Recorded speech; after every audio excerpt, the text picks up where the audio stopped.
నమస్తే. మీర్పేటలో జరిగినటువంటి ఆ ఒక కేసు సంచలనంగా మారినటువంటి సిచ్యువేషన్ చూస్తున్నాం. ఏదైతే అక్యూజ్డ్‌గా ఉన్నటువంటి వ్యక్తి ధైర్యంగా తన భార్యను హత్య చేయడం జరిగింది. పోలీసులకే సవాల్ విసురుతుండు.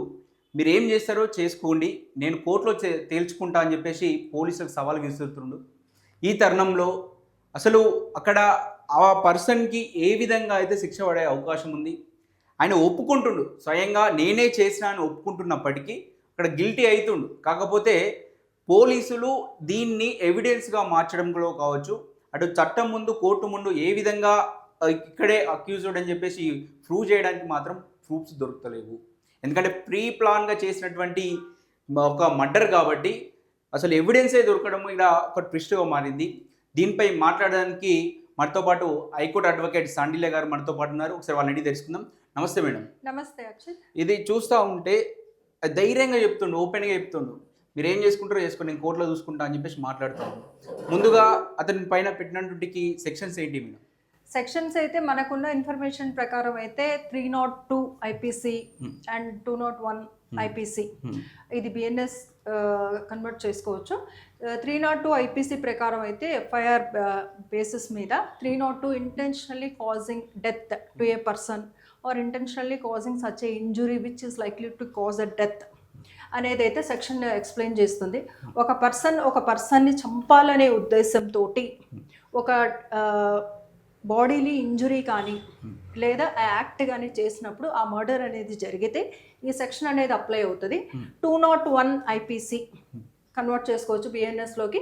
201 ఐపీసీ ప్రకారం డిస్ట్రక్షన్ ఆఫ్ ద ఎవిడెన్స్, ఆ పర్సన్ ఎవరైతే ఉన్నారో, ఎవరైతే అక్యూజ్డ్ ఉన్నారో, ఎవరైతే అఫెన్స్ చేశారో వాళ్ళు ఆ ఎవిడెన్స్కి సంబంధించిన ఏవైతే ఎవిడెన్సెస్ ఉన్నాయో, ఆ సంఘటనకు జరిగిన ఎవిడెన్సెస్ ఏవైతే ఉన్నాయో అవి డిస్ట్రక్షన్ ఎవరైతే చేశారో వాళ్ళ మీద ఈ సెక్షన్ అప్లై అవుతుంది. యాజ్ పర్ దిస్ సెక్షన్ ఏదైతే if act that is above 10 years, ఒక 10 years యాక్ట్ మర్డర్ కానీ రేప్ కానీ ఏదైనా సీరియస్ అఫెన్సెస్లో ఏదైనా ఎవిడెన్సెస్ డిస్ట్రక్షన్ చేయడం జరిగితే దానికి సంబంధించి ఇతనికి 7 ఏళ్ళ వరకు శిక్ష పడవచ్చు. అందులో మర్డర్ కేసులో ఏదైతే ఉందో లైఫ్ వరకు శిక్ష పడవచ్చు.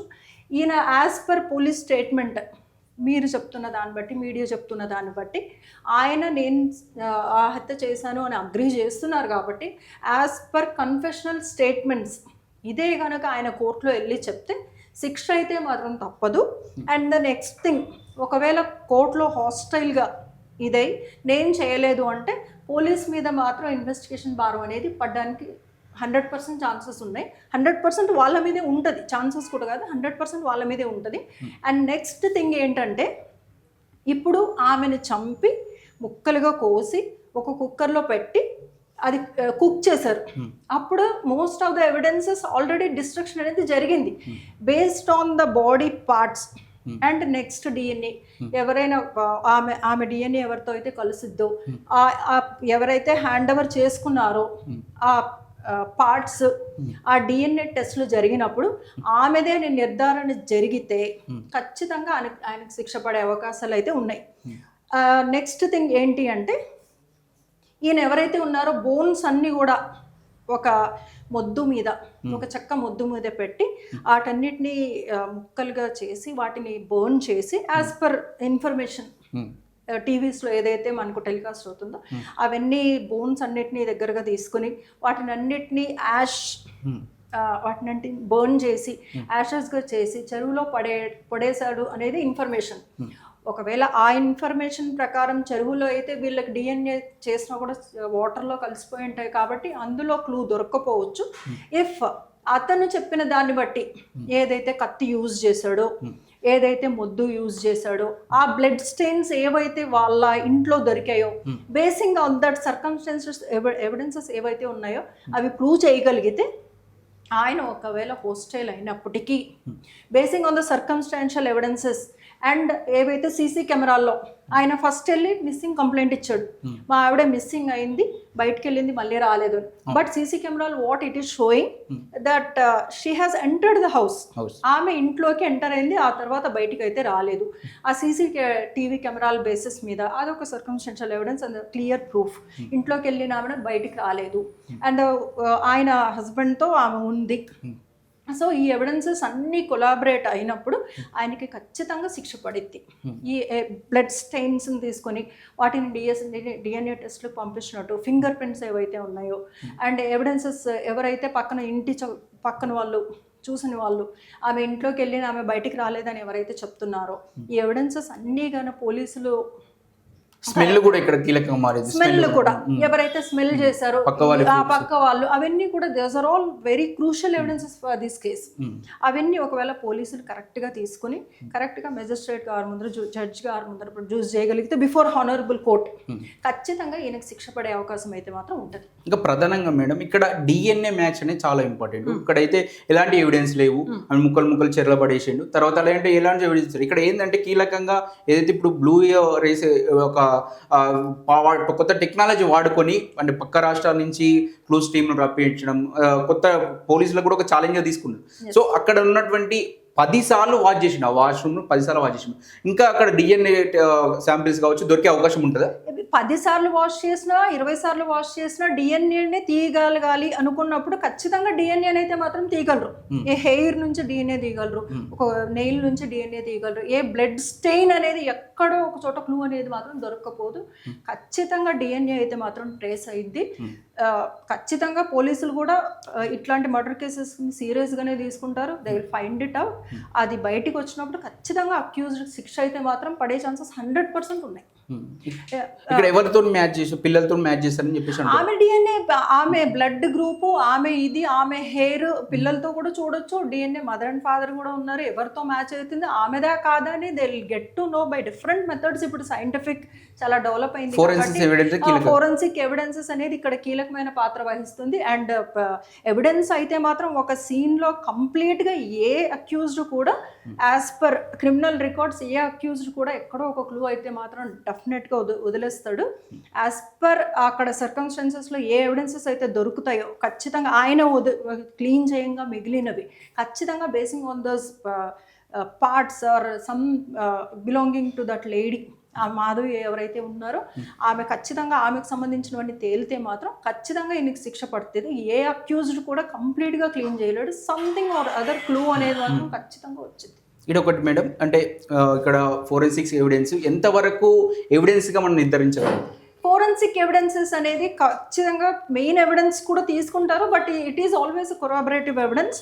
ఫోరెన్సిక్ ఎవిడెన్సెస్ అనేది కూడా కీలకమైన పాత్ర వహిస్తుంది. బట్ ఫోరెన్సిక్ ఎవిడెన్స్తో పాటు అదర్ ఎవిడెన్సెస్ కూడా మ్యాచ్ అయినప్పుడు ఆ కేసుకి బలం అనేది ఖచ్చితంగా చేకూరుతుంది. But in this case they are many evidences which are supporting to forensic also. చాకు అవన్నీ కూడా ఉపయోగపడుతుంది. చాకు ఉపయోగపడిద్ది. ఆయన ఏదైతే ఆమెను బాడీ పార్ట్స్ గా చేశాడో, వుడ్ దిమ్మ ఏదైతే ఉందో దాని బకెట్ లో కూడా డిఎన్ఏ మనం ఫైండ్ అవుట్ చేసే ఛాన్సెస్ ఉంటాయి. ఎక్కడన్నా బ్లడ్ స్టెయిన్, ఈవెన్ బాత్రూమ్ లో గోడ మీద బ్లడ్ స్టెయిన్ పడొచ్చు, అండ్ ఇంట్లో వాష్ చేసినప్పుడు ఎక్కడైనా పడవచ్చు, ఆమె హెయిర్ ఎక్కడైనా పడవచ్చు, ఏదైనా కూడా ఆమె సలైవా పడవచ్చు, ఏదైనా కూడా ఏది పడినా కూడా ఖచ్చితంగా పోలీసులు అనేది సీరియస్గా తీసుకొని చేయగలిగితే ఖచ్చితంగా ఆయనకి శిక్ష పడే అవకాశం. తప్పించుకోవడానికి ఛాన్సెస్ చాలా తక్కువ. తప్పించుకోకుండా శిక్ష పడే ఛాన్సెస్ ఈ కేసులో చాలా ఎక్కువ. ఇక్కడ ఇంకోటి మేడం, ఆయన ధైర్యంగా చెప్తుండు నేను కోర్టులో చూసుకుంటా అంటే, ఇక్కడేమో గిల్టీ అయినా ఫీల్ అయినా అని చెప్పేసి పోలీస్ స్టేట్మెంట్ అంటే వాళ్ళు ఇబ్బంది పెట్టారు, పోలీసులు అట్లా చెప్పినట్టు కనిపిస్తుంది. కానీ కోర్టుకు పోయిన తర్వాత నేను చెయ్యలేదు, నాకు సంబంధం లేని అవకాశం కూడా ఉంటుంది. అప్పుడు ఎలాంటి పొజిషన్ ఉంటుంది? ఖచ్చితంగా హాస్టైల్ విట్నెస్ ఎప్పుడైతే మనిషి ఫస్ట్ యాక్సెప్ట్ చేసి ఉంటాడు, ఆ తర్వాత కోర్టుకి వెళ్ళిన తర్వాత హాస్టైల్ అయినప్పుడు ఖచ్చితంగా ఏ ఎవిడెన్సెస్ అయితే కొరాబరేటివ్ ఉన్నాయో, ఫోరెన్సిక్ ఎవిడెన్స్ కానీ సర్కమ్స్టాన్షియల్ ఎవిడెన్సెస్ కానీ ఏవైతే థింగ్స్ ఈయన యూజ్ చేశాడో ఆ ఎవిడెన్సెస్ కానీ పట్టుకున్న ఫింగర్ ప్రింట్స్ కానీ ఏవైతే అన్ని ఎవిడెన్సెస్ ఉన్నాయో, ఎప్పుడైతే కొరాబరేట్ అన్నీ అవుతాయో ఆ కొరాబరేటివ్ అన్ని ఎవిడెన్సెస్ బేస్ మీద ఖచ్చితంగా ఆయన ఖచ్చితంగా ఈ యాక్ట్ అనేది, ఈ మర్డర్లో అనేది ఇన్వాల్వ్ అయ్యి ఆయన చేసుంటే ఖచ్చితంగా ఆయన శిక్ష మాత్రం పడుతుంది. ఆయన శిక్ష నుంచి తప్పించుకోలేడు. హానరబుల్ కోర్ట్ అనేది ఎవ్రీథింగ్ ప్రతిదీ చూసిన తర్వాత డిసైడ్ చేసేది. ఒక మామూలు ఒక చిన్న బేస్ మీద అయితే మాత్రం డిసైడ్ చేయదు. Honourable will take the factors which all related to this act అనేది ఎవ్రీథింగ్ కోర్ట్ అనేది అన్ని విధాలుగా పరిశీలించిన తర్వాతే ఒక మనిషిని హంతకుడా కారదారి నిర్ధారించిన తర్వాత శిక్ష వేయడం అనేది జరుగుతుంది. ఇఫ్ ఎనీ ఫ్యాక్ట్స్ ఆయనకి అగెనెస్ట్గా ఉన్నాయి ఈ కేసులో అనేది హానరబుల్ కోర్ట్ ముందర మనం పెట్టగలిగితే, పోలీస్ ఎవరైతే ఉన్నారో ఇన్వెస్టిగేషన్ చేసే వాళ్ళు పెట్టగలిగితే ఖచ్చితంగా ఈయనకు కోర్టు నుంచి శిక్ష అయితే 100% పడుతుంది. ఇక్కడ మెయిన్గా శిక్ష పడాలంటే డిఎన్ఏ మ్యాచ్ అనేది కీలకంగా మారింది. డిఎన్ఏ మ్యాచ్ అనేది కీలకంగా మారుతుంది. అది ఫోరెన్సిక్ సంబంధించి DNA scientific evidence, basically scientific evidence అనేది కీలకమైన పాత్ర వహిస్తుంది. And the next thing, evidences collected from others also, other sources also will play important role in such serious offenses. Only DNA base మీద శిక్ష పడడం అనేది జరుగుతుంది కానీ బట్ లెస్ ఛాన్సెస్. బట్ ఇందులో ఈ కేసులో పర్టికులర్ కేసులో they are many evidences which are showing, which are giving clues, which are giving clues regarding the incident. కాబట్టి ఇందులో ఒక ఫోరెన్సిక్ సైంటిఫిక్ ఎవిడెన్సే కాకుండా అదర్ ఫ్యాక్టర్స్ ఏవైతే ఉన్నాయో, ఈమె ఇంట్లోంచి వెళ్ళింది, మళ్ళీ ఇంట్లోకే వెళ్ళింది, చుట్టుపక్కల వాళ్ళు దే హ్యావ్ స్మెల్ట్ దట్, ఒక బ్యాడ్ స్మెల్ అనేది ఇంట్లోంచి వచ్చింది, ఈమెకి ఆయనకి గొడవలు ఉన్నాయి ప్రీవియస్గా, ఆయన ఏ విధంగా రియాక్ట్ అయ్యేవాడు, everything will be taken into consideration. ఆయన క్యారెక్టర్ ఎలాంటిది, ఆయన మెంటాలిటీ ఎలాంటిది, ఆయన మెంటల్ స్టేజ్ ఏ విధంగా ఉంది, ఎవ్రీథింగ్ వాళ్ళు కన్సిడర్ చేసిన తర్వాతే ఛార్జ్ షీట్ అనేది ఫైల్ చేస్తారు. ఈ మీడియా ట్రయల్స్లో జరుగుతున్నాయి కదా, ఈ మీడియా ట్రయల్స్ అనేవి ఏమన్నా కేసుని ఇంపాక్ట్ చేసే అవకాశం ఉంటాయి? కేసుని మామూలుగా జడ్జెస్ని ఇంపాక్ట్ చేసే అవకాశం ఉంటుంది? జడ్జెస్ వాళ్ళని ఇంపాక్ట్ చేసే అవకాశం అనేది ఉండదు, జరగదు. ఏవైతే ఫ్యాక్ట్స్ ఉన్నాయో డెఫినెట్ గా పోలీస్ వారు అనేది మాత్రం ఎవిడెన్స్ అనేది police are also doing their work.